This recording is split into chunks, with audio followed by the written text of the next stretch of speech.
Yellow Namaskara. Good afternoon, ladies and gentlemen. A very warm welcome to the second day of Bangalore IT.Biz 2011. Today's session moves on with this topic, Building Consensus on Future ICT Priorities for India, conducted by ITSME. I take immense pleasure of introducing the chairperson, Dr. Mary Mathu. Dr. Mary Mathu is an associate professor at the Department of Management Studies, Indian Institute of Science, Bangalore. She has led many projects on ICT, including patentability in software, reverse FTI in an Indian R&D, innovation measurement in SMEs. She is a co-investigator of a project developing mobile-based payment systems using SMS and NFC technologies. In her recent project, developing mobile-based with European Commission, she has led the foreign study that aimed at identifying what India will focus on ICT and R&D in next 10 years. Her recent publications are the Technovation, International Journal of Information Technology and Management, Journal of Innovation Management, Journal of Intellectual Property Rights, Team Performance Management, and Journal of High Technology Management Research. At IISc, additionally, she is also Research Executive of the Society of Innovation Development, the University Industry of IISc, where she negotiates with companies for IISc's intellectual property. She can be contacted on Department of Management Studies, Indian Institute of Science, Bangalore. With a huge round of applause. Now I take the pleasure of introducing our panelists in alphabetical order. Mr. Anant R. Kopar. Anant Kopar, serial entrepreneur in the founder chairman and CEO of K2 Technology Solutions. Headed Emphasis Technologies, a division of Emphasis that provides software services to customers engaged in R&D and product development. Founded Kshema Technologies in 1997 and grew it to a high-level niche service provider in 5 years. Co-founder and head of technology and operations in BFL Software, responsible for acquiring marquee clients in Compact, FTX, AutoZone, etc. Startup team leader at Tata, Elxsi and Wipro. Gold medalist in graduate degree at Karnataka University. Master in computer engineering from IIT Kharagpur. A certified project management professional by PMI Kopar, was the first CEO in India to get this certification. I heartily welcome you to the show, sir.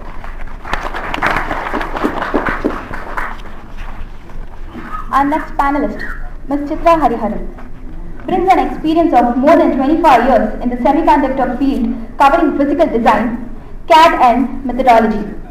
Prior to co-founding Concept 2 Silicon Systems, Chitra has been the core team member of the 3 startups Open Silicon, Inter Microelectronics Services and Real Communications.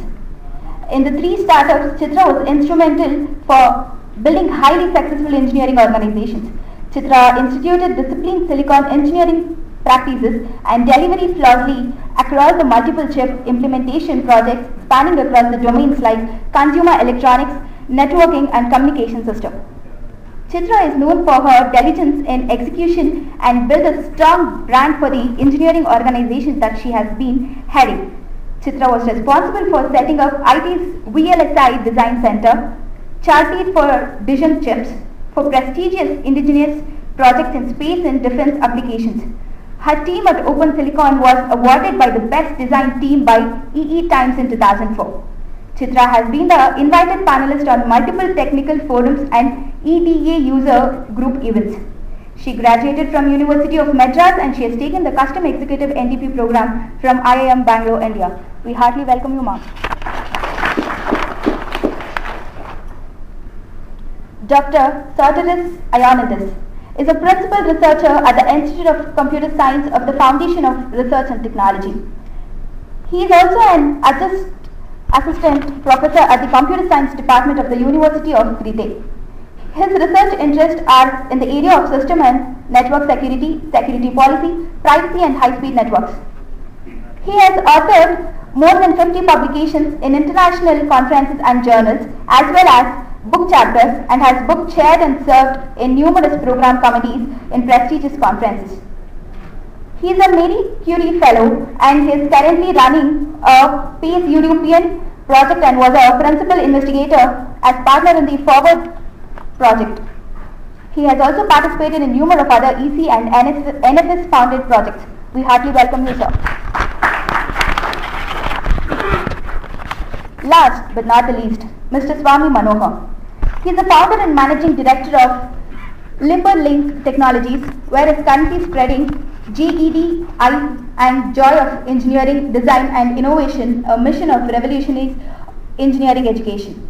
Prior to this, he was a co-founder of and CEO of Pico Peta Symphomotors PVT Limited, which was acquired by Geodestic Limited. After obtaining his PhD in computer science from Brown University, he is faculty at the University of North Carolina for 2 years and then was the Indian Institute of Science IISc, Bangalore between 1990 to 2005.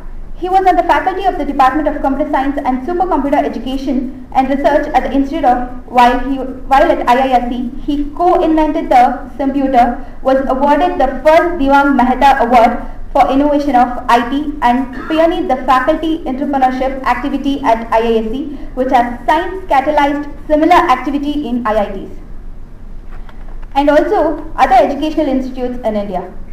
He co-founded Strand Life Sciences, formerly Strand Gymux, and String Labs, and first academic incubating company in India.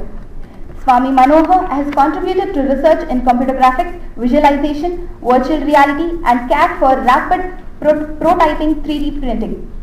He has been the thesis advisor for over 40 graduate students, including 3 PhDs. We heartily welcome you too, sir. Now I take the pleasure of telling that Mr. Mary Matthew to please take over. Thank you, dear. Thank you for the introductions and good afternoon, everybody. I'm Mary Matthew, and what I'm going to do today is to sort of first describe how we structured the session and then take you through some of my presentations first. What I will do first is to sort of give you an introduction as to why we sort of conceived this panel, and it is based on a study that we have been doing for the European Commission basically, and it is focused on what Indian ICT R&D will be in the next 2 and 5 and 10 years, which is an interesting foresight study, of course. So what I will do is to first present some of the insights that we got from this study and make my panelists reflect on that and add on or disagree or give their own views on it, and sort of cajole them into talking and maybe spotting some errors or whatever. And following that, I would ask them to sort of look at something that I noticed during the study that we did, that it is a little difficult to put what is called a timeline. So this concept of saying this will happen in 2 years and that will happen in 5 and 10 is not easy to really put in place, and then planning goes wrong if one is not clear about timelines. And we've noticed this, that probably in developing countries where planning is not so much a significant activity as it is in developed countries, this is something that probably is a little missing, and we'll try to see if we can talk about a timeline and cajole the panelists to state some things about how this timeline will go, because I'm sure that some of you would be interested in what would be those R&D areas to invest on in the next 2 and 5 and 10 years. This will be followed by another session and a smaller one which will look at other aspects of ICT, and then we will sort of summarize the whole thing and also have the audience ask questions. So let me just take you quickly through my presentation, and then I'll call upon the panelists to speak on these different segments of the presentation. You can sit. Yeah. Okay. So the research study that I am presenting here, very briefly of course, because we will only show the results and highlights, and I'll just stick to 5 to 6 minutes, is a study that the European Commission commissioned, and it's part of the study. There is a bigger project called the Synchroniser, and this is one of the sub-objectives of Synchroniser. It was done specifically for this reason. European Commission puts aside a fair amount of grant yearly and 5-yearly for Indians to sort of bid for together with European partners in the ICT R&D area. And over the last 6 to 8 years, they've noticed that there isn't much participation from India's side on this particular fund. Now they noticed also that this is not the case with China and Brazil. From China and Brazil, there's a fair amount of proposals coming in, and from us, I think in the recent times there were about totally, I think, 24 proposals that have gone in the last 6 years, and not more than that. And we have the list of companies and organizations that have proposed and have partnered.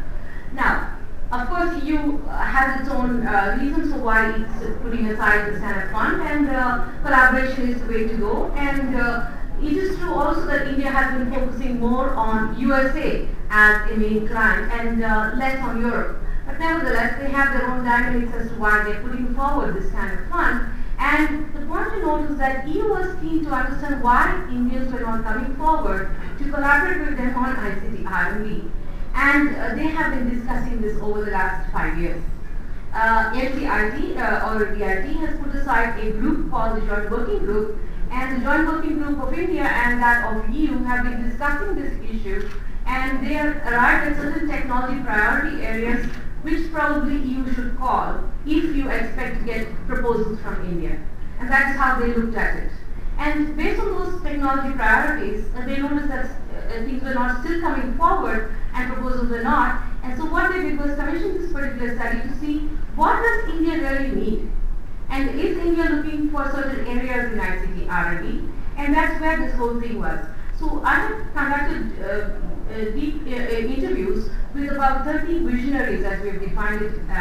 This is a sample of people with more than minimum of 15 years of experience, and a variety of designations, CEOs, CTOs, vice presidents, founders. This is the kind of designations of IT companies in India. And academic institutes. I think about 10 were academic professors and about 20 were from industry. Of the 20, I think the big IT companies are represented and the remaining are all SMEs. On my panel today, of course, I represented the SMEs. And of course, there's reasons for why SMEs are represented here, more or less because that seems to be the group that is going to actually channelize and fuel the whole R&D and ICT much more than some of the other players, is what we noticed. With this brief background, I'll just go to the next slide and give you some of the findings to trigger my panelists to kind of come up with their views. Broadly, what we noticed is a common thread that came across these 30 visionaries is that India, if it has to do ICT R&D, would only focus on low value, that is, everything is about cost, but of course high performance, and high volumes. In other words, we're talking about the population. That's why the high volumes come. Anything we're talking about, the solution has to keep this in mind. And then the consciousness, of course, of green computing and environment, and also energy consumption, because it's very clear some of our visionaries have said if India starts consuming energy in the same manner as what the developed countries have consumed, then everything is going to collapse. So in other words, if we start making devices or solutions or components, we better get conscious of the fact that energy has to be conserved, and we develop things like that. There is also another thing that came out, that everything is going to be predominantly software oriented and not hardware oriented in solution, even when hardware orientation seems to be the solution that other countries have used. This is another thing which seems to be the strength of this country. And the consciousness of the whole rural opportunity and the rural consumer. And that's where I think a lot of the other, especially the first point comes in, when you focus on the rural cost comes down and things like that. So another aspect we noticed, Raji, is that when we were asking them to define these technology priority areas for the next 2 years, they did it after my classification and analysis, after my analysis and classification, 2 ways. One is the core ICT technology development area, which is kind of more not necessarily applications and sectors. And the second was purely applications and sectors. I'll just take you through a summary of this before I hand over. Core technology development is about technology development, whether it's basic R&D or applied R&D and technology development, product development, prototyping. It is on different areas, and internet seems to be a predominant view that these experts bring out. Everything about internet. Now in EU, of course, they like to talk about future internet and those kinds of terminologies. Here it's more about access, broadband management, spectrum management, all of these kinds of things, and any technologies related to that seem to be what? Reaching the last mile, all of these things seem to be still being mentioned. Other things is, of course, networking of machines, consciousness that comes with some of the sectors that I will mention in the next slide. In addition to that, we have, of course, management of large data and cloud computing, all of these kinds of things, smart networks. And in the sectors, we come, yeah, go ahead. Okay, few more. Monitoring systems seem to be predominantly there. And again, these are maybe going to be applied to certain sectors, but we're talking about the core development without thinking of a sector per se. Different kinds of sensors, and predominantly the concept of mobile, where mobile seems to be the device that people are thinking of integrating everything onto, and that seems to be the core device. They're not per se talking about a different device to handle everything. So looking at integrating everything onto the mobile, low cost sensors, and of course security algorithms, security for mobile, security for data, security for different kinds of things. That aspect which is just core technology development. The other one is sectors. The most, I'm not sure if you'll be surprised, but the sector that seems to come out predominantly with the 13 visionaries is the health sector. And this seems to be what India might want to focus on in 2 and 5 to 10 years. And there are different aspects, as I've just highlighted there, from networking of medical devices, patient monitoring, security and data, large storage systems, cloud again comes in here, mobile and telemedicine.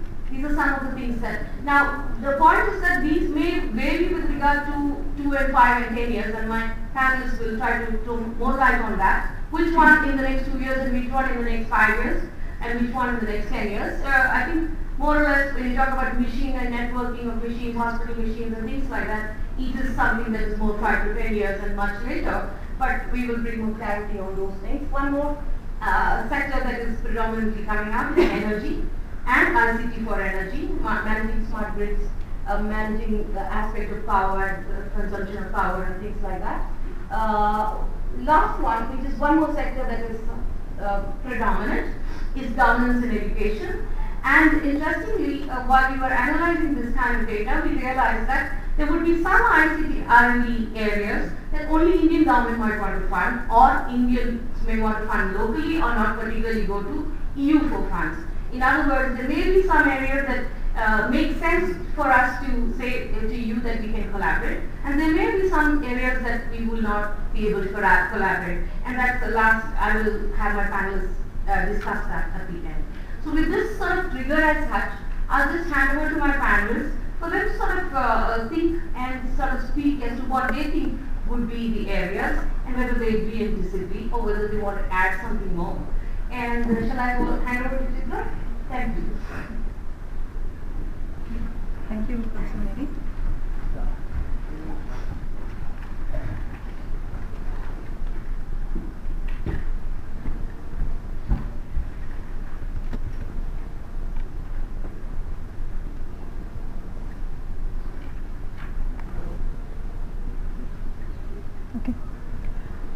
Okay, I'm going to be talking about the kind of the technology integration, how it is kind of paving the way for new product coming in the market and everything.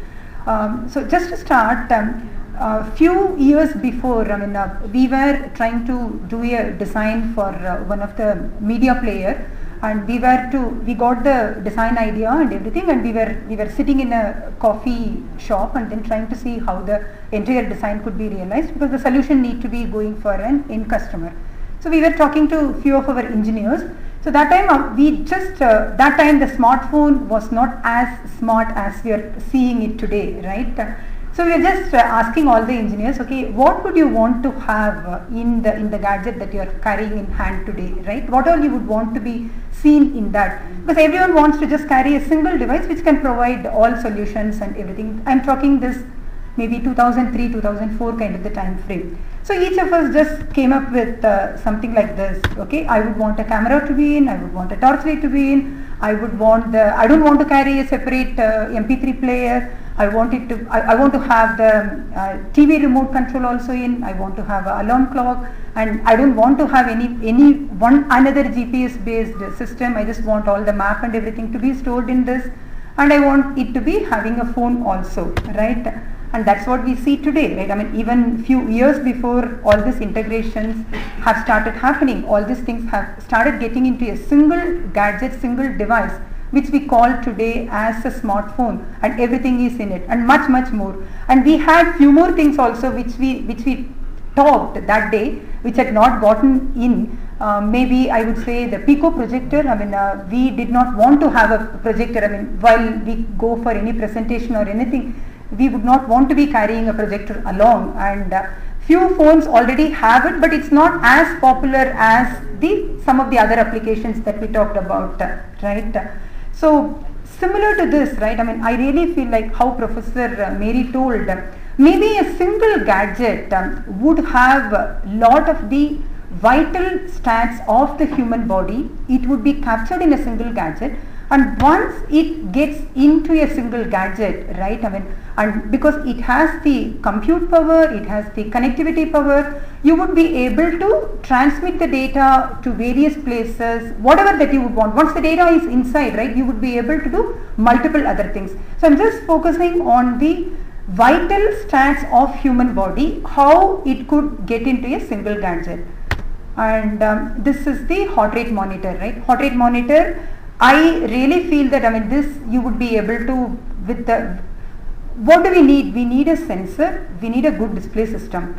Sensor, display system with good compute connecting, and then with some of the sensor technology, advanced sensor technology, we will be able to integrate all these things and get everything into a single gadget. So this is a oximeter, right? I mean, this is for the measuring the oxygen saturation of the blood, right? This is again one of the vital stats that is required.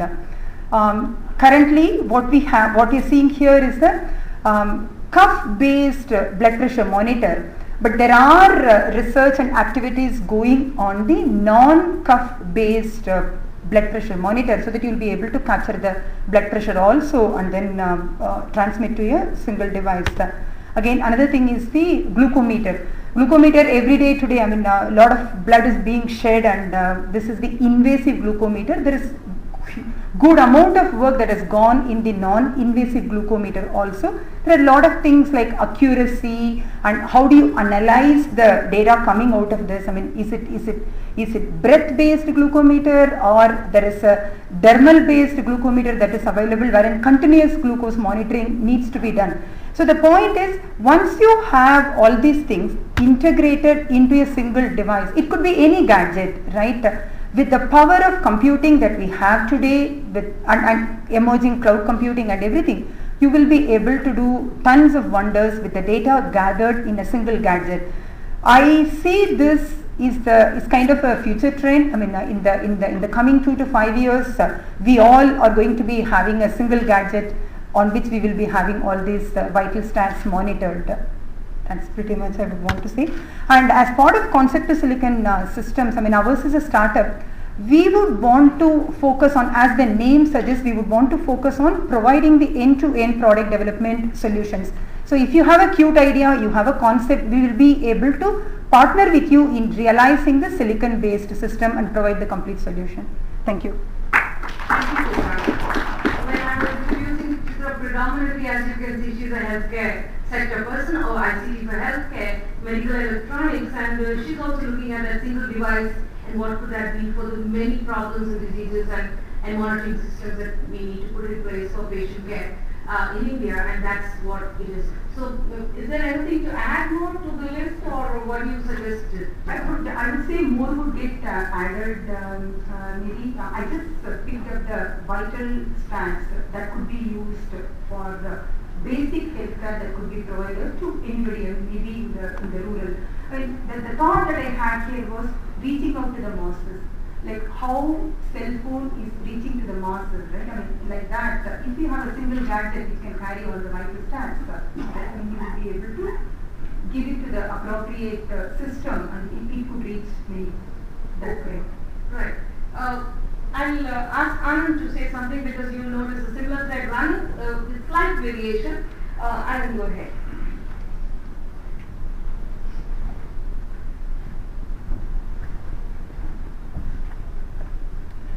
Good afternoon, everyone.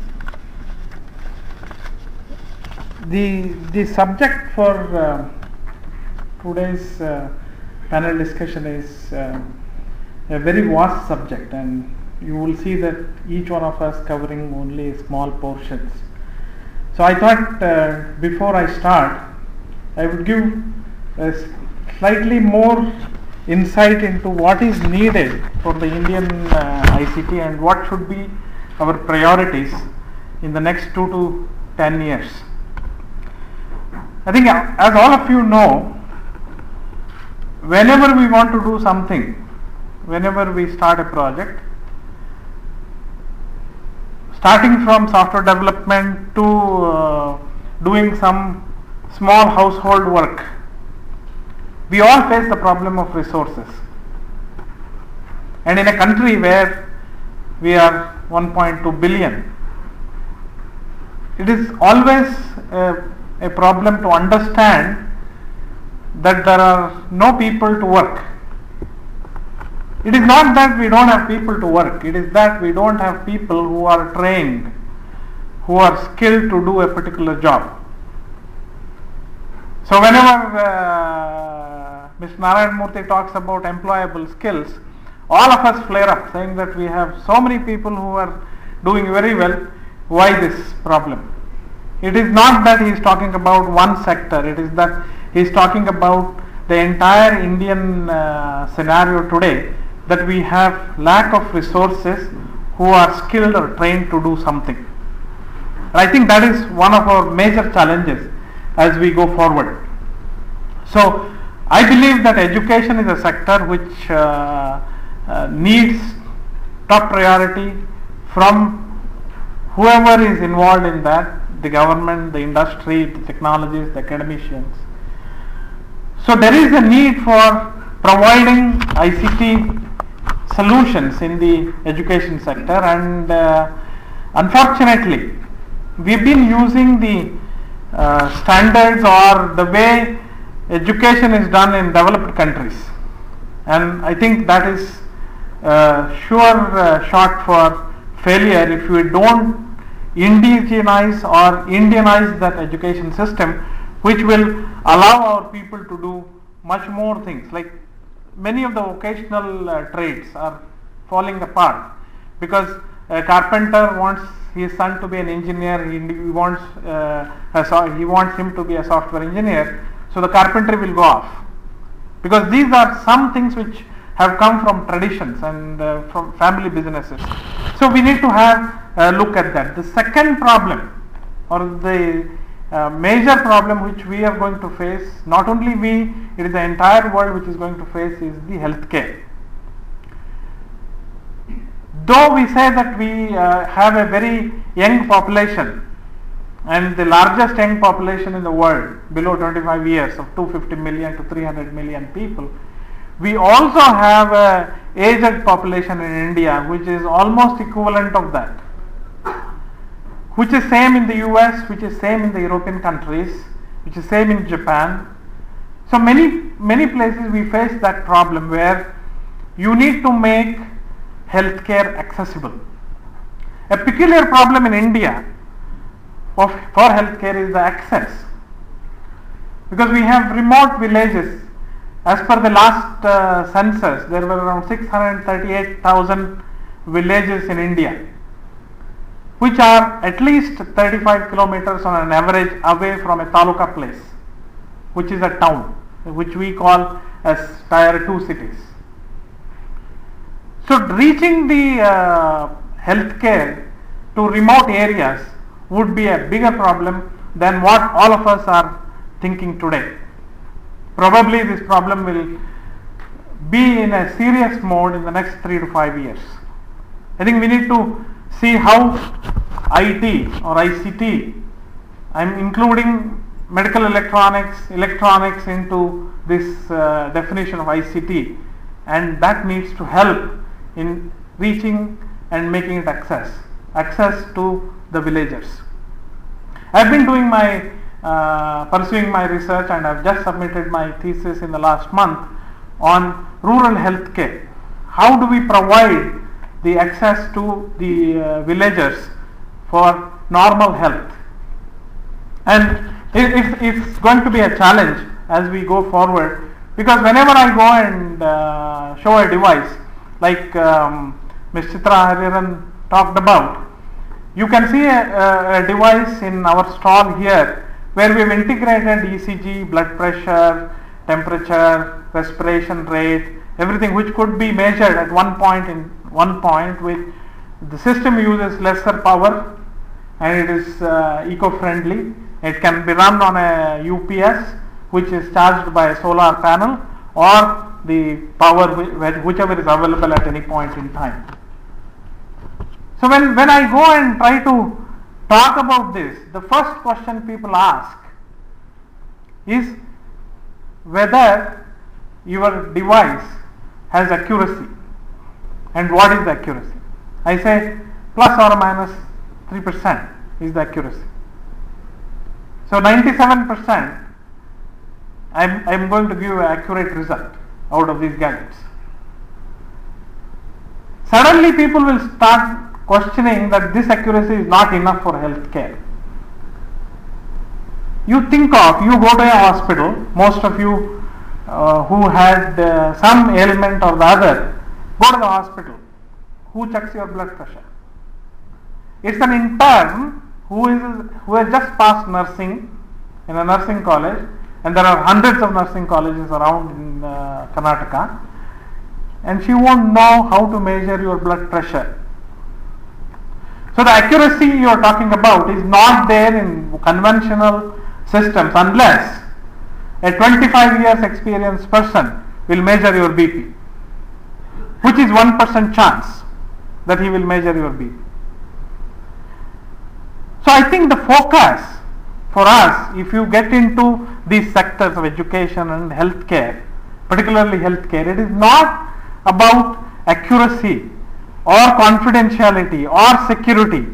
It is about access. You need to have that system at that place. Probably we are putting our focus up in a different way when we go and talk. We need accuracy, we need confidentiality. It doesn't matter, there are 500 people in a village, everybody will know what the other fellow is doing, and everybody will know what the ailment the other person has.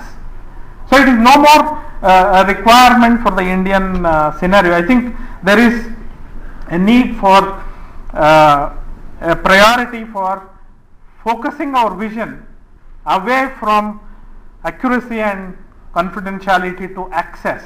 We need to have proper access or easier access of healthcare or education in the rural areas. That I think is the first. The second thing, I think there is a lack of proper regulation or regulatory mechanisms in India. We say if I want to go and sell a medical device, people will say I want a CE certification. CE certification is good for Europe. FDA certification is good for US. We don't know what is good for India.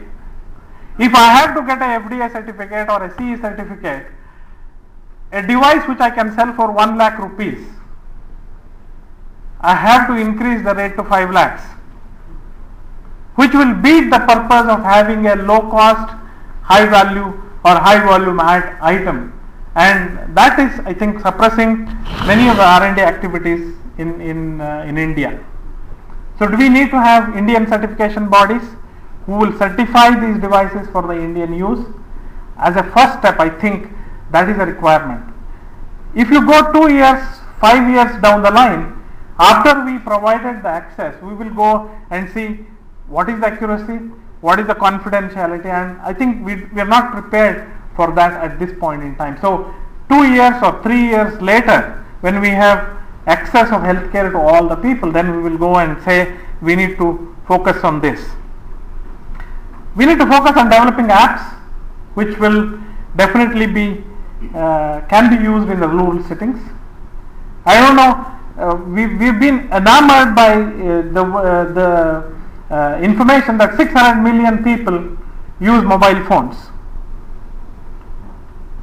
I think only less than 10 million use smartphones, which all of us are talking about, where we can integrate so many things.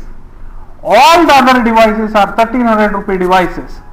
You need to think of what can run on those, what cannot run on those.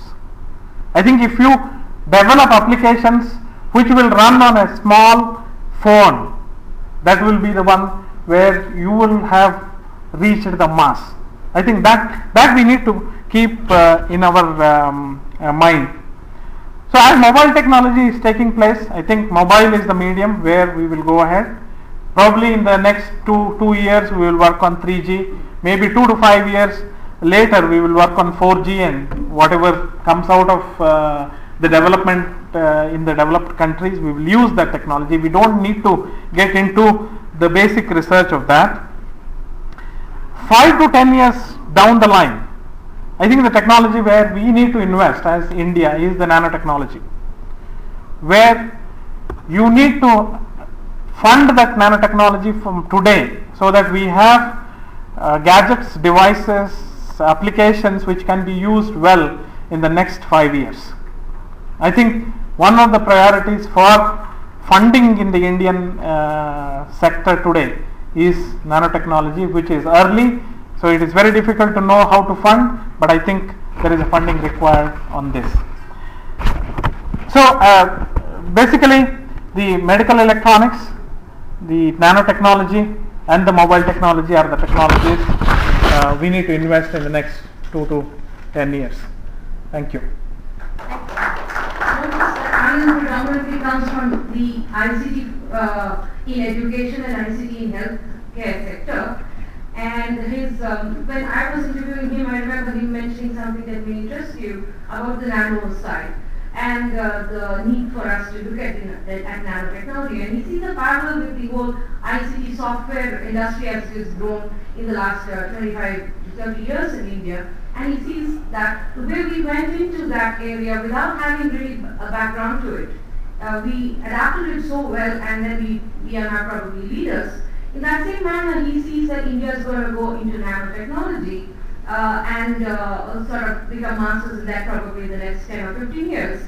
And he also sees clearly the role of ICT tools in exploring the area of nanoscience and nanotechnology, and that's where the whole meeting place is between ICT and nano, is something that I wanted to add. Thank you, Anand, so much.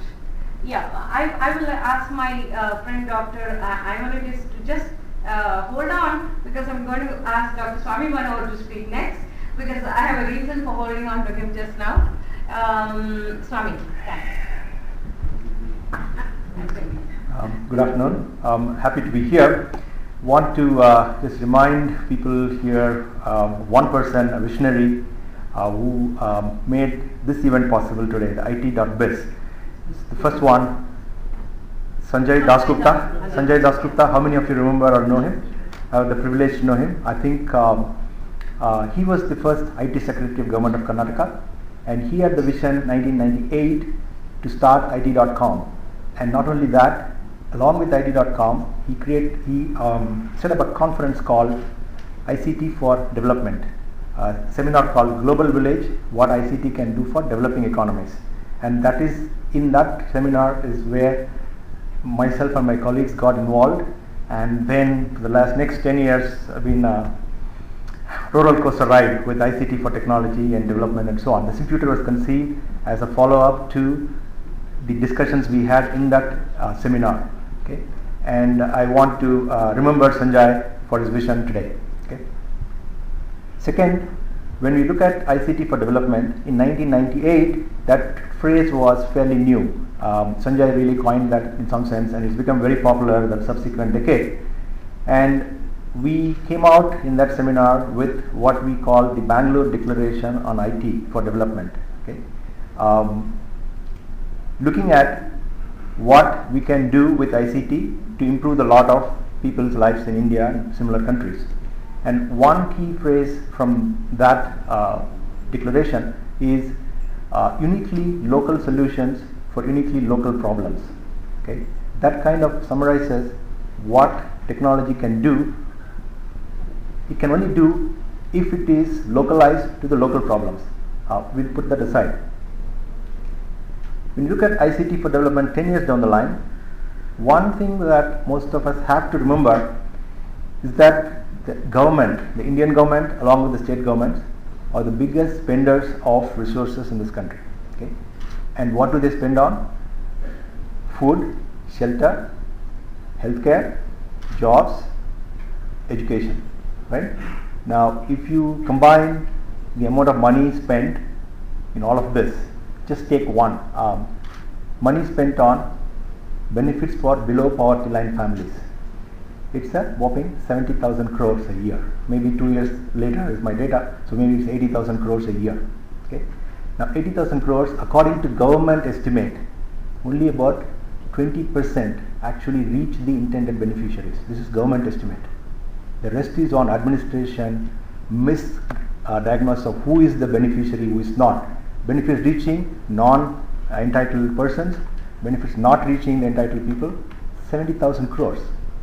Now you look at every other money that is spent on any of these basic necessities, it's a huge volume. And ICT is the only way that anyone can make sure this money is spent right. Leave alone all the other possibilities that you can do with ICT. Let's take this huge amount of money being spent, make sure it reaches the right people and not wasted or pilfered.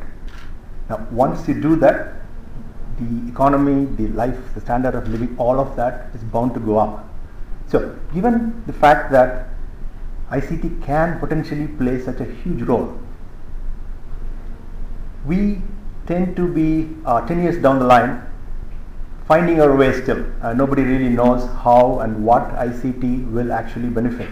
And many things have come off as a completely incidental side effects that nobody planned on. But one thing is clear, the uniquely local problems for local solutions is one thing which has consistently paid dividends. I will give one example of the bill metering, electricity bill metering, the meters that conductors use.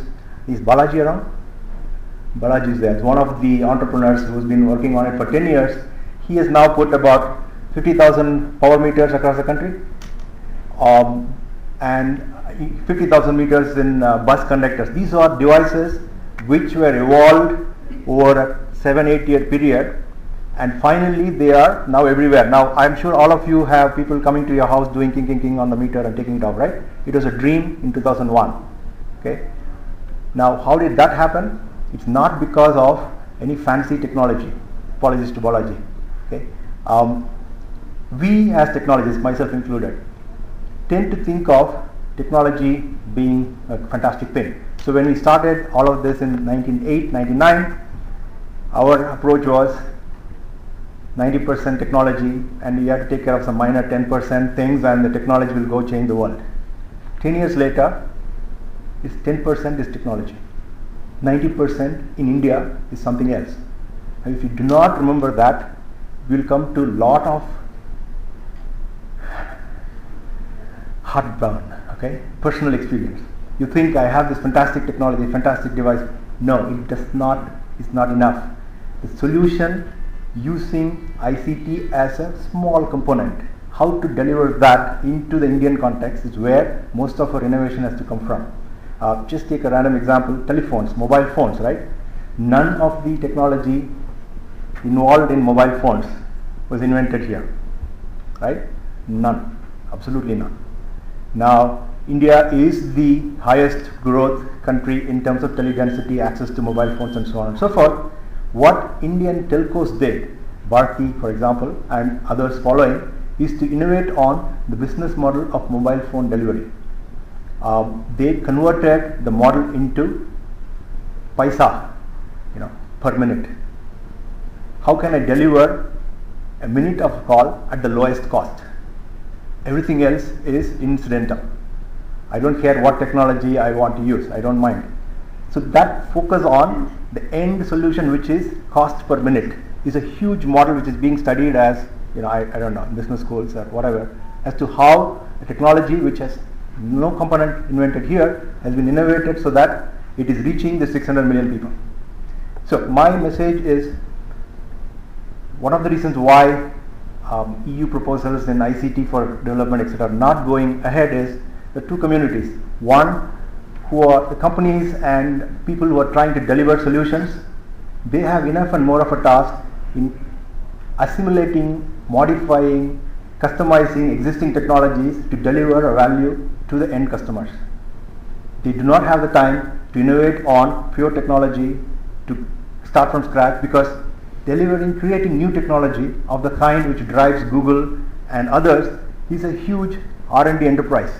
Nobody in this country has the resources to put into that kind of fundamental research, except a few institutions like IISc, where nanotechnology, some 400 crores is being put in now. We will see results 10 years down the line. But when we are looking at ICT for India's development, the innovation is in taking the right technology, delivering solutions which has the maximum impact and value to the end users, which is public in India. That's my current statement, and I'll be happy to give specific examples on many of the sectors that we have burnt our fingers in, if any of you is interested at some point. Okay, thank you. Swami, predominantly the sectors that he mentioned, of course, were governments and education and ICT for those two areas. He comes from some of the things he was just explaining just now. And notice predominantly what Swami is iterating here is that we may not per se be putting a lot of time on the basic R&D side of things, and there may be some technology areas only in which we might have to put a lot of investments in ICT, basic R&D, but we are more at the end of the value chain, trying to understand what the end user probably wants and getting to solutions of that kind which will capture market. And that's what he seems to be. It was the same thing that he told me when I interviewed him too. Thank you, Swami. The reason I kept Dr. Ionides to the end is that he's my control sample or experimental sample, whichever way you want to define him. And he's a European. And unlike the Indian visionaries that we had on this panel, he's going to bring us from his perspective, from EU, what he probably thinks would be technology areas that he would focus on, just to give us a contrast, and then we will come for a discussion. Thank you.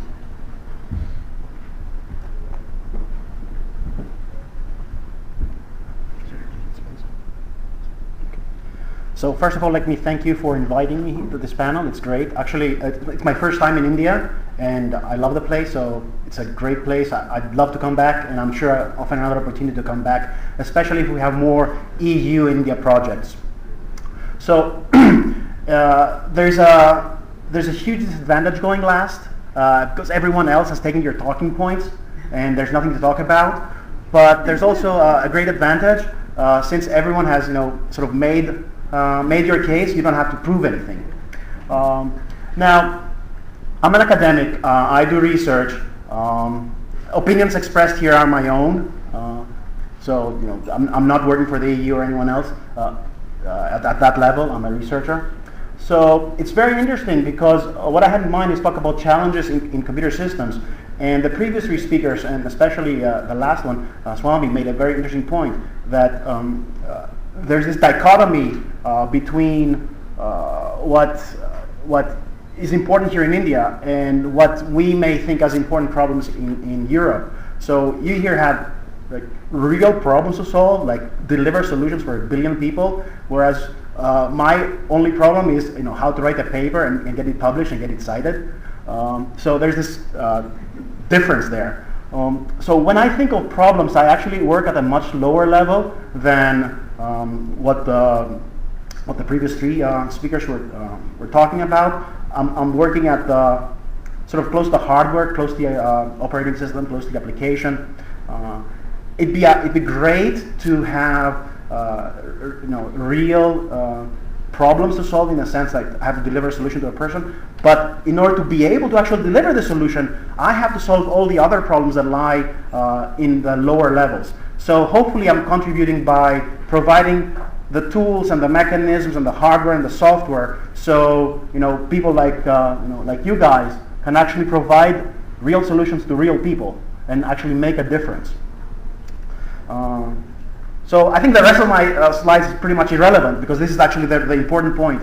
But in order to make this case, and previous speakers made my case. They were talking about little devices that should be deployed and used, and we're actually seeing this trend. Yes, the market of computing system is rising overall, but what we consider a computer, my desktop and my laptop and my server, is actually going down as a percentage of the market share. And what is rising is actually what we in the past called embedded systems. So things that go into your phone, things that go into your car, into the robot you have at your factory, or consumer appliances, your iPad and whatnot. So the penetration we're seeing is from these kinds of devices, and we're seeing a drop in what we consider penetration for your typical computer. And that's great, because these devices are actually the ones that reach people much easier. So where we stand today, we had these clear areas where we had embedded systems and general purpose computing and high performance computing, and we have specific tools to deal with these classes of computing, but since we are seeing this change, the tools will have to change, and we'll have to address broader areas. So what I believe we'll be seeing in the future, and what others believe, is this picture where there's this overlap between all these areas. So what we consider an embedded system is also a general purpose computing device, and what is a general purpose computing device is also a supercomputer. Typical example, I have a desktop with a GPU. That GPU is actually a supercomputer. So is my desktop a desktop machine, or is it a supercomputer? Same thing with my phone. So my phone here has probably more compute power than my desktop had 4 years ago, probably 4 or 5 years ago. It is certainly way better connected than my desktop right now, because my phone has near field infrared, Bluetooth, Wi-Fi, USB, so it's way better connected than my desktop that only has probably wired Ethernet and wireless. So we're seeing this convergence of technologies. So from the academic perspective, from the systems perspective, what I consider to be core research, this is what I feel are going to be some of the research challenges in the future that I think we need to solve in order to be able to solve the bigger problems of delivering services and technologies and products to end users. So programmability is a big thing, because the devices are changing from single core to multi-core to multi-threaded, so we need new models and new languages to make the programmer's life easier. Efficiency, yes, it can be things like green computing and whatnot, so you don't waste resources from the chip, because the chip can do a zillion things. You don't want to waste all this power that is given to you. Scalability, the chips, as I said, are turning from single core and single threaded to multi-core and multi-threaded, so they need to scale as these chips become more and more dense. And of course we have to deal with all the legacy software that was running on our systems up to this day. How does this get migrated to these new technologies? The last point I want to make is about security as a challenge. Although security is primarily what I do, I left it last. And it's interesting because when the other speakers were talking about the medical devices and whatnot, I was like, yeah, security is cool. We need security. And then, it struck me, our second speaker said, no one cares about security. I mean, the person next to you knows of your illness. So even if your medical device sort of leaks information, well, they know it already. So why should we care? We need to save their life, not really care about security. But anyway, in Europe, security is a big thing, and in the US as well. So this is sort of, again, a difference in mindset that I find fascinating. So to conclude, I think that there should be more international collaboration in order to solve these huge problems. Right now, we're starting a new project. It's called EU in Co-op, so European and Indian cooperation. A number of partners are from India, and a number of partners are from the States. So ITMA is from here, IISC, CDAC. So it's great to have these partners. And what we're going to try to do is sort of try to understand the research agendas in both regions, and how they can be better aligned in order to get more bang for our buck, basically, and get more results. We have a website up. It's going to be populated, of course. We just started the project. Now, in terms of what the EU is doing and what's focusing on, I have a link at an EU site, and you can get a lot of information about what the EU is thinking about computing and computing systems. So I think I hopefully didn't take too much of your time, and thank you. Thank you. So predominantly, can I say that you come from the core technology development group, less from the sector side? Yes. So Is that more because you're an academic, or? yeah, pretty much. So as I said, our goal is finding cool new problems and solve them, but not in the sense of, oh, we have to deliver a service to someone and we want to do that. We are trying to do that, but there's this gap between us and the industry. And whenever I talk to people from industry, and I have friends that have startups and stuff, it's very interesting to see their perspective and what their needs are. So I may create a new algorithm or create a new device, but if that does not work in the field, then it's not good for them. They have to take this. It's the last mile thing that is really important to them. And if I may ask, in the current project that you are working on, is there a sector focus, or is it more core technology development? It's more core technology development, and getting the agendas aligned and figuring out what the core problems are in each region, what people are working on, and how we can align this, and better synchronize in the future and have more collaborative projects in the future. Interesting. Thank you. As you can see, there is this varied views per se and predominance of the sector focus, but in our study we did find core technology development also to be a need in India, and that is an interesting thing. It is true that most of our academic visionaries did predominantly talk about core technology development, and possibly because they're closer to basic R&D in their focus. But the sector that most of the academicians stress on, at least the ones that are focused on undergraduate programs and things like that also, is of course ICT for education, and of course ICT for healthcare. That's also something that some of the academicians brought out. And interestingly, from the bigger companies of IT, which of course are not represented here, we notice them talking about a complete range of all of these things. So a little bit of core technology, a little bit of healthcare, a little bit of governance, a little bit of energy, and all of those kinds of things. A wide range is what they say that they would think that India should focus on over the years. Let me just now ask my panelists whether they would like to say anything, and also ask the audience whether they would like to make any comments before we go to the next aspect of the timeline. Anybody wants to make any points or add anything? Or do you feel that we kind of summarize what you think India will focus on? I think the audience should be able to tell us whether we missed something completely. Having made my previous statement, one specific area where I think ICT can make a huge difference is broadly in education, and like what Anand mentioned, not just education at college or school, it is skills development across the board. That's a huge shortage. Again, numbers have been mentioned, 200 million people have to be trained in the next 20 years, otherwise the what dividend? What is the age dividend?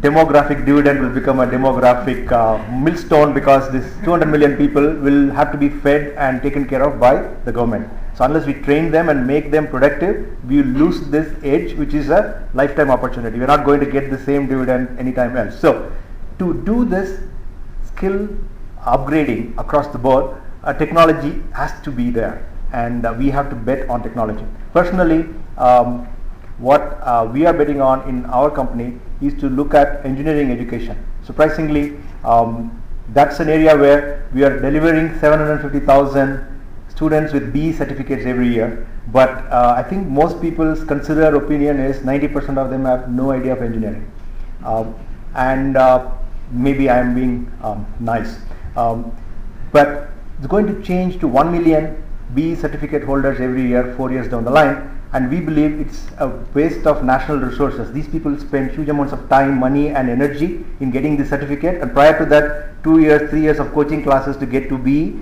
4 years of BE, and finally they know much less than what they knew 6 years ago.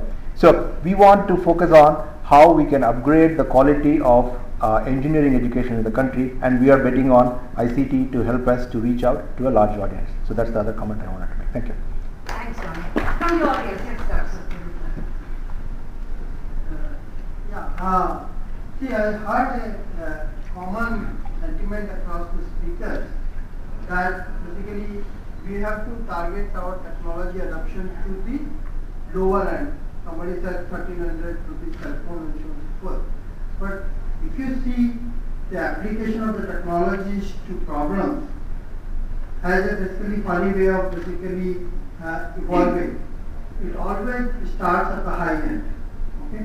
And over the time, that high-end solution basically percolates down to basically the lower and the masses. For example, even if you take the cell phone evolution in India, today whatever is available for 1300 was probably available at 13,000 at some point of the time. And over the time, since we adopted it at 13,000, it basically slowly came down to 1300, right?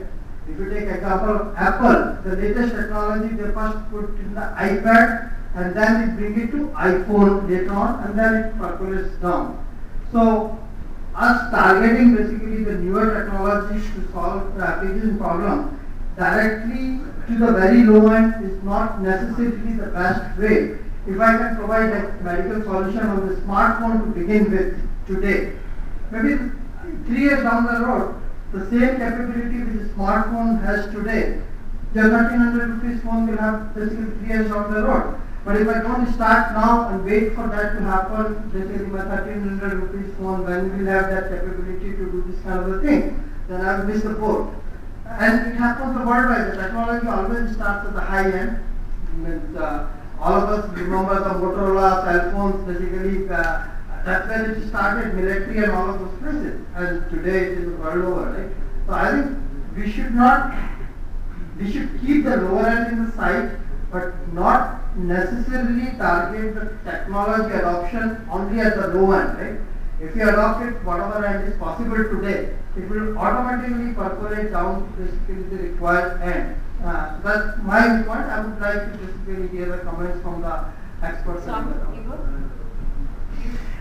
Mary, you should remember that if you say Swami, I will say yes. So be very careful when you call me on. That looks very much like Reagan's trickle-down theory. Okay, Reagan's theory is take care of the rich and the poor will take care of themselves eventually. The point is, it's not about high tech or low tech. It is about using whatever tech it takes to solve the biggest problem that is around there. So if you are looking at where is the maximum money being spent, I said 70,000 crores. So ICT should be applied to 70,000 crores. Never mind who is the end user, what is the technology. So the confusion comes when we start looking at technology as the principal thing. Technology should be kept away, problems should be here, and then your problem of which is smartphone will not come in. You have a problem, have you got a solution, and then pick any phone. The smartest phone today at the highest price is also useful here. It's not the cost of the technology that prevents people from using it or not using it. Again, personal experience. We made a 10,000 rupees computer, right? Then people would say, why 10,000 rupees? People cannot afford it. Compare a palm which is only 3,000, it is doing this, why can't you do this? So, if you play the technology price game, no solution will take off. It's not about technology price game. When a police, basically constable today use BlackBerry, nobody basically objects because it's serving a purpose. Correct. But if I say that okay, police constable should only use this technology and 1300 rupees phone, completely agree. It's not the right way to think about it, right? We are all on the same page. Let me add here. See, when I did my research in the rural areas, lot of people have, all of us in the cities here, they enable SMS alerts. So I was building a software application for helping mother and child, which is a big problem in India today. Taking care of the wellness of a mother-to-be. The first thing came to my mind is give an SMS alert to the person. Whom are we talking about? We are talking about a person who doesn't know how to read any vernacular language. Forget about English. Do you have the capability to have a vernacular language SMS first? No. The second problem is how do we make sure that she understands to use the SMS in that phone, whether it is 1300 phone or 17,000 phone, doesn't matter. Even on a 17,000 phone, you don't have a voice chat today where you can send a voice message in a vernacular language and say, please take this milk at this point in time for your good health. So it is not, as Professor Swami said, it is not about the technology, it is about how do we solve that problem. I need to solve the problem of the mothers-to-be who in all villages are able to use only a 1300 phone. That's why I gave you the 1300 as the... Another example, but what I'm saying is that same example, right? Mother able to communicate with the child which is away, right? Today I can do it on a high-end device.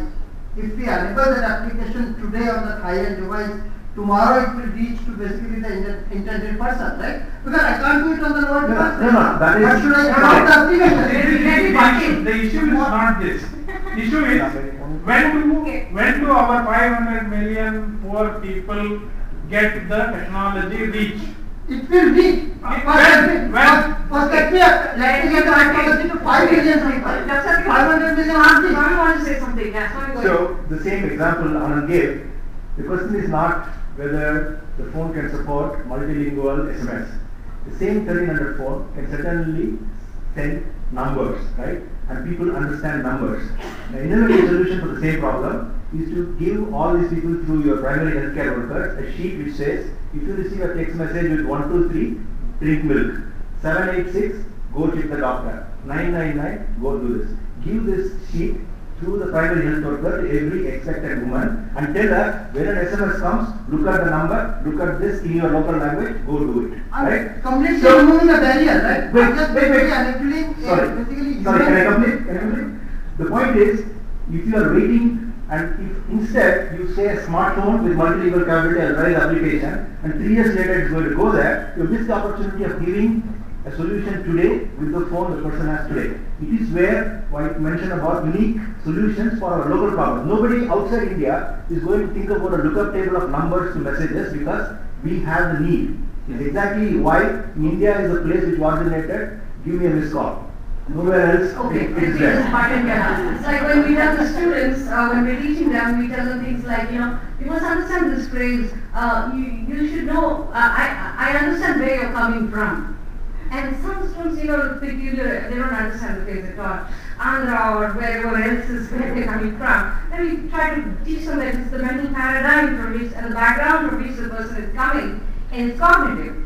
Dr. Satyagupta is the Vice President of Indian Semiconductors Association. I'm not sure whether he's coming from there, but it is true that that's an area in which what he's talking about is very relevant. And of course, you will have to focus on slightly more high-tech kinds of R&D activities. And the point is simply that there is a large fabric, a large landscape of R&D activities of ICT that we will be probably engaging in the next 2 and 5 and 10 years. And that trend is, I think, changing slowly. It was, I think, the last 2-3 decades, a classic outsourcing software development kind of trend. But there is this consciousness that R&D is important if we have to go to sustain leadership. And I think that's where he's coming from. And from his perspective, I understand clearly what he's trying to say. And from their perspective too, there is that. In other words, it's a balanced portfolio of R&D focus that one will have to do if one has to be building up this kind of a robust economy as it were. And I think that's the reason why we have this. And I'm sure if you just allow them to lock horns, they will lock horns till 4 o'clock. So that won't work for any of us. So you want to say anything? Or Dr. Ayunis, you want to say anything from your Vedic culture? So, this discussion reminds me of the joke that we have in computer architecture. So, a computer architect can either work really, really hard for 6 months in order to make the chip go faster, or they can go on vacation for 6 months and wait for the technology to pass. So I think this is the exact same discussion here. Technology is definitely going to trickle down. There's no question about that. Now, are there smart solutions like the lookup sheet that we can apply now? Yeah, we should definitely do that. So I think that the issues are orthogonal. So we should, doesn't mean we should do one or the other. We should do both. That's what I think. So we should do both. Yeah, I think we'll come. Anybody else? Somebody else had one. You want to raise something? Yes. So my question is for Mr. Anand. You told us that now we have 3G in our country, and we know that outside the country we have 4G. Now it's happening. What was the need to get 3G to India when we have 4G all around? Oh, you can answer that. And all that. Actually, as I agree with on this point with Professor Gupta, saying that the technology will trickle down. And if you saw our entry into mobile phones, I will give you an example. In 1997, when I started Shema Technologies, I applied for phone, and they said it will take anywhere between 12 months to 18 months to get a line. And but I had to start my business.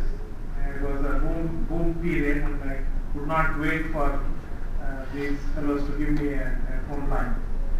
So what we did was, at that time Spice was slowly setting up, and I also have the distinction, I'm one of the first 5 or first 10 consumers of Spice, and I had a hammer in my hand, which is a Motorola hammer.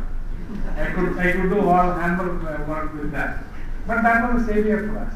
And within the next 3 months, there was somebody who said, I've already got 50 phone lines, and I am near your office. I can give you 3 phone lines, but I use an exchange, and I have to bill you. I said, yes, we'll take those 3 lines. So we started with those 3 lines, which was in the current stock exchange building. And he gave us 3 lines, and he had given 100 lines to somebody. So that was the. But within a few years, people started looking at the mobile usage and all that. First time when I used to worry a lot, because even an incoming call was 16 rupees. Okay, so it was difficult at that point. But I think with the mobile coming in, we went 1 or 2 steps ahead. We had more mobiles in the country than the US and Finland, which is the major maker of mobile phones. So that developed. But over the last few years, because of our regulations, because till that time, when Spice came in, I don't think the people from the telecom or the agencies were so worried about this technology coming in. Today you see there's a big scam on 2G and things like that, which made us wait for 3G. Otherwise 3G would have already come, and we would have already had 4G also. So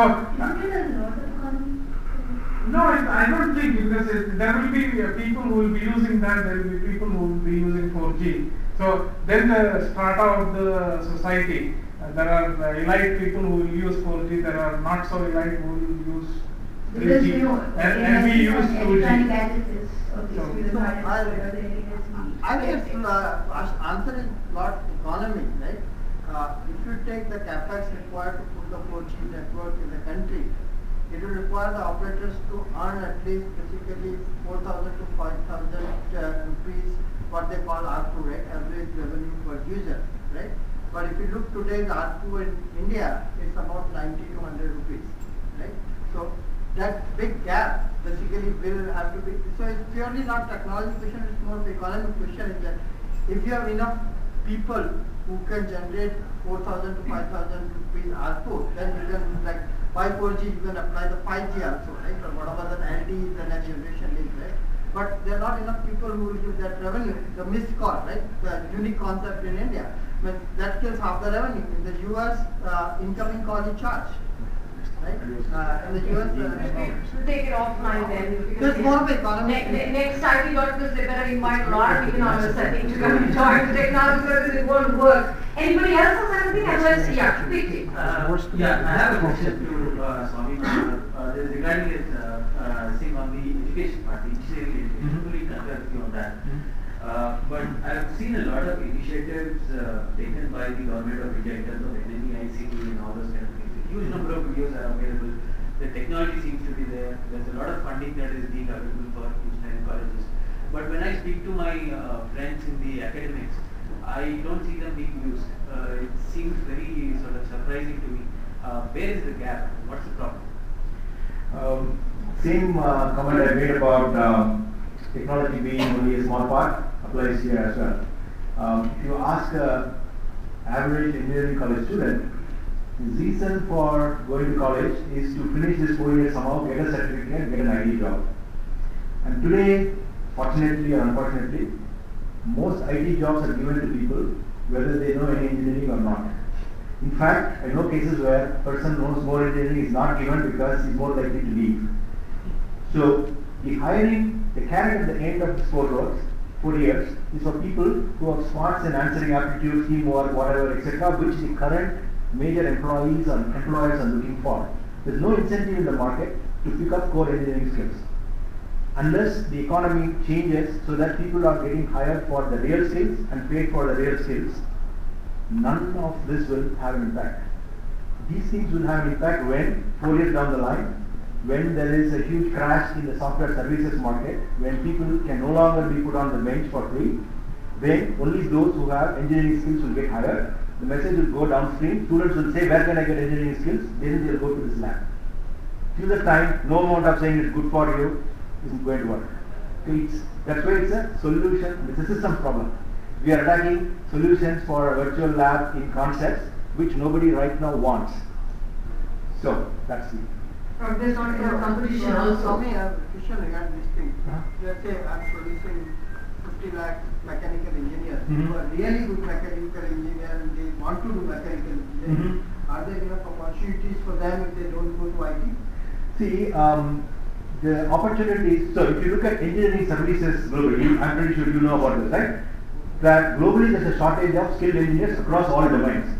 There is a mismatch in the pricing in the economy today, which is the IT companies are able to pay much more than the infrastructure companies, and so every student, the good mechanical engineer especially, is going to an IT job because you can't say no to a 4 lakh excess in a CTC. You can't tell the guy don't take this job, you cannot do it. So the economy is such that today that you cannot avoid this. But there are enough engineering companies which are hurting for manpower. If of the 750,000 people who go out, so another 50,000 know mechanical engineering, by the fact of knowing and enjoying mechanical engineering, they would want to go to engineering jobs. That's the current way. Otherwise, you're right, you cannot change the economy by just producing better engineers. Okay, last, because I have a couple of more questions from my panel. Now in India, most of the students who score 80%, 85%, they don't get seats in engineering or medical colleges. And same students, when they apply in US and America, US and Europe, they get selected. But a lot of them cannot afford to go to US. What are we doing with those students who score around 80-85% and who are not able to go to US? Delhi has to answer all these questions, do you think? I don't know whether this panel is the one to actually address it. It's a good question. It's a question we also have, I'm sure. No. You want to say No, I something? think it's too large. It's too large. Yeah, it's a serious question, really. And I think that's what I said, planning. From Delhi down. That has to be something that's really stepped up. And in these kinds of economies, planning, you can't keep to the plan. You're firefighting something urgent happens, you divert the funds, you change your objectives, the people who run it change, something happens, and then it's a democratic country where everyone can also voice, and therefore it's very difficult to keep a roadmap. So there are many reasons why that is probably happening, but it's a nice question to address probably at lunch. Yeah, I want to quickly ask. Comment on this today, the number of engineering colleges, many colleges are going without occupation, occupying, many seats are vacant. It's because people are not able to move from one location to another. That is one aspect. I think 80% not getting an engineering seat, I think it's not the way to do it. If you write an entrance exam, you are assured of getting the seat. I think things are changing, but it is not. That is not the quality of education is what we are all questioning. NME-ICT is one possible solution, but still, traditional classroom teaching is important. The teacher to student connection, nobody can ignore that. That is the thing. Cannot be there. It can be a kind of supplementary kind of a thing where I already acquired BTech and I want to improve my skills. Then NME-ICT, this comes to the same question I have now. I can reach IIT process level at that time and understand, but I cannot reach right now IIT process. No. As a BTech student in a if I can pardon, sir. The question is, can some part of the curriculum be taught via distance education or whatever? Can some part of the curriculum be face to face? And I think there's a lot of discussion in the last 30 years on this whole thing of online and offline and pedagogy. But in a similar sense, I wanted to just ask my panelists to reflect on timeline. We spoke about so many possible technologies and sectors and things like that. If you start with Chitra and ask her, at least in the area that she mentions, is there some kind of timeline? What do you think in 2 and 5 and 10 years India will focus on? I really see some of these things are gaining a lot of momentum. For example, this non-invasive glucose meter, I mean, there is definitely a lot of accuracy questions and there is a certification related things and all these things are evolving. But I really see there are few companies, Ecotherapeutics is one company, and the technology is kind of getting standardized, and I really feel that it could get it. And similarly on the non-cuff also, and the blood pressure monitor, right? I mean, there is already a company by name Buidling Technologies. It's started by an Indian based in the US and everything. So some of these technologies are taking off. Integration is the way to go about. I mean, it's going to be. I really see things getting integrated into a single gadget, or it could be anything. I mean, 5 years going to be 2 years. I would say these technologies take time to evolve. And then the standard and accuracy related things. I mean, if they get stabilized, I would say maybe 2 years down the line, these technologies would reach common man. 5 years, it would reach the gadget. That's the kind of the time frame. Okay. I have said this in my talk. As we have seen in the last 4 years, we've been struggling to put these technologies in the rural areas. Slowly, the acceptance is changing from 100% no to 50% no and 50% yes. So I think it will take another 2-3 years for these kind of systems to get in the mass market and reach the masses. So the technology-wise, medical electronics, medical devices, and the associated integrated software, disease management software, and things like that, will reach the masses in the next 3 to 5 years. But the technology which probably in the medical sciences or healthcare is behind worldwide in usage. Though you hear so many stories that there is a robot which operated and all that, these are one in several cases. So if it has to become a common way, I think it will take another 5 to 10 years. Nanotechnology, there is a lot of talk which has been there for the last 10 years. But I think in the next 5 to 6 years, there will be some applications which will come, which can be used by the common man, probably reach the masses in the villages in India. So, you want to comment on that?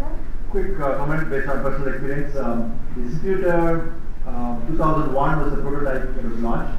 It's taken us about 7 to 10 years for it to really reach the end use it was originally conceived of, where today it is a biometric enabled transaction device. Fingerprint, dual smart card, GPRS, GPS, printer, full Linux machine, which is used in many of these locations like Endriga websites, where the GPS tracks the location, the smart card the person, the other smart card the contractor, the connectivity to make sure this person is within the 5 kilometer radius, and the smart card also for payment information. All of this to come together has taken about 7 to 10 years. So any technology to make a deep impact, 10 years is already a small time. I mean, it's less. We have this notion that I have this fantastic thing, 2 years later is going to change the world. Doesn't happen in this kind of a development scenario. It can happen in Facebooks and Google, that kind of internet economy, you can see that kind of huge ups and downs. But in a developmental sense, the problem is development, technology is a small part. So you have to give it a 7 to 10 year period for any significant change in the economy or the end result. Anthony, do you see a timeline and do you perceive what in your area of work? In 2 and 5 and 10 years, would things change with your focus and? Well, it's very interesting. I think we should focus a bit more, and we are focusing a bit more on utilizing our resources better. So what the hardware is providing for us, coming up with smarter ways to make better use of this extra transistors we get on our chips. Those chips that, of course, will go either to the circuit theater or to our cell phone. So more work in the next few years in trying to optimize these resources. I think we should be focusing on that. Be it tools, compilers, operating systems, whatnot. Or talking about that, I think we should also be focusing on security. Yes, I understand. I mean, the issues that were brought up, but at least in Europe and in the United States, as far as I know, this is a big thing. And when people are asked that they do care about their privacy, they do care about the trust they put in the systems, their phones and the database and all the IT that is around them, they basically talk about it. Now, if at the end of the day they will put their public information, their private information on Facebook, that's a different story. But at least they do think about it. So we should also be thinking about security. And yes, maybe today in India this is not the primary focus, but it doesn't hurt to actually have the capability there. And when it becomes, 10 years down the line or 20 years down the line, when it becomes important for someone here to say, you know what, I want my medical condition to be private. Well, the functionality is there. We can do it. Okay, the last question I have for the panel is that there are so many areas, of course, that India can focus on and will focus on. But the point to note is that R&D funds are often scarce, and either companies have to set aside their profits or seek it from the government or seek it from some other sources. And one source obviously is these kinds of collaborative sources, whereas there's a fair amount of money set aside for India, for China, for Brazil in ICT R&D, as it is in other science and technology areas too. Should we really collaborate on all areas or not? Is a good question, because there are some that have to be indigenously funded. I know security is one such area that one would think twice about collaborating, but if any of the panelists want to raise. Okay? It's not, security research is something we'll definitely collaborate on, and I think it's going to benefit both regions. I don't think we're antagonists in a way. I think we'll... Security in all areas? Yeah, definitely. Patient records? I think R&D should be collaboration, and the implementation is where the privacy will come in. The Indian government is not going to give us their private keys for the medical records, but the technology would be more technology development. That collaboration is possible, and not probably the implementation, which is likely to be more indigenously funded. Anything you would like to add on that, Swami, because your areas probably are better indigenous? You're talking about the collaboration with from where the fund should come. Whether the fund should be taken from any new India corporation or not. So I think the current problem, again, maybe you can discuss with EU kind of agencies, both EU as well as the Indian government, most of the funding, the large funding, is only given to academics and non-profits. Somehow funding companies to do work is considered taboo.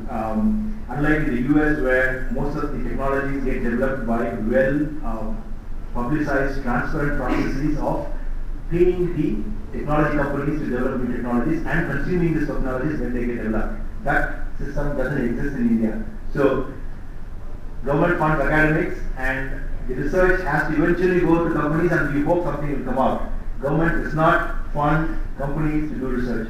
And given that, to get EU to fund a company, I don't know enough about EU to... Sure, we could go ahead. Yeah, where the European Commission is concerned and the European program on framework that we're talking about, it encourages collaboration between Europe and India, not just funding the academics but also companies. And that's where really we see the opportunity for small and mid-sized companies, for large companies as well, to collaborate, to work with best-in-class organizations, with Europe and India, maybe China, Russia, other partners as well. Okay. Anybody else would like to say anything about how these funds should be spliced? Anybody from the audience want to give a shot at that? There are some things that we might not want to get funds from outside. There's some we want to have indigenous funds. Fund in India. This ICT deployment for the delivery of public services. Delivery of public services. Use of ICT for development of. Like governance sector, right?